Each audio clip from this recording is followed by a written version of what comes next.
Have you ever noticed something strange about people? Sometimes we repeat a story without really believing it ourselves. A friend might tell you, I met a celebrity yesterday.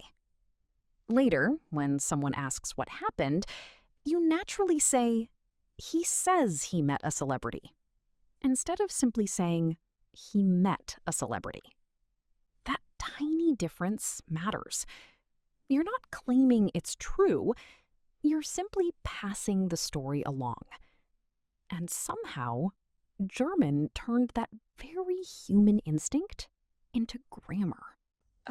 When I first learned Konjunktiv I, I honestly thought it was just another grammar table, another list of verb endings, another thing to memorize before the next exam. But after a while, I realized it wasn't really about grammar at all. It was about responsibility. It was about knowing where your own words end and where someone else's words begin. Imagine your friend Max walks into a cafe.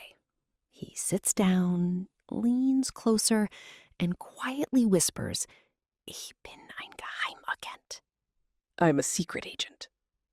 Now, maybe he's telling the truth. Maybe he's not. Honestly, he works in a bakery, so you're just a little skeptical. Later, another friend asks, so what did Max say? You could answer, Max ist ein Geheimagent. But that sounds as if you're confirming it's true.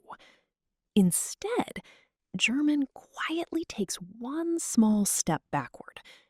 Max sagt, sei ein Geheimagent. That tiny word, sei, changes everything. Without saying, I don't believe him. Without calling Max a liar. Without sounding rude. German simply says, these are his words, not mine. I actually love this part because it feels incredibly human. Think about how often we say things like, they said, apparently, or I heard that.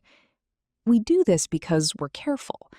We don't always know what's true, so we naturally leave a little distance between ourselves and the information. German simply made that feeling visible. Instead of hiding uncertainty, it gently places it inside the sentence itself. It's almost like putting invisible quotation marks around your voice.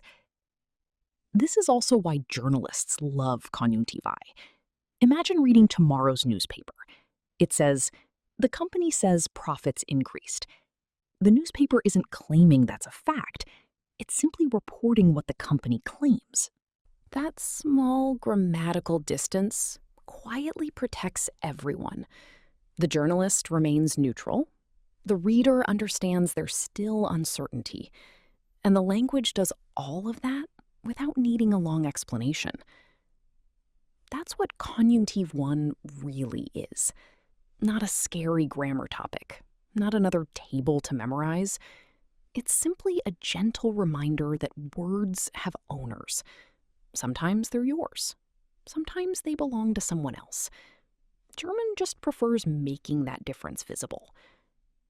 And honestly, once I understood that, I stopped trying to memorize Konjunktiv I. Instead, I started listening for the feeling behind it. Take your time. You're doing beautifully. And I'll see you in the next quiet moment.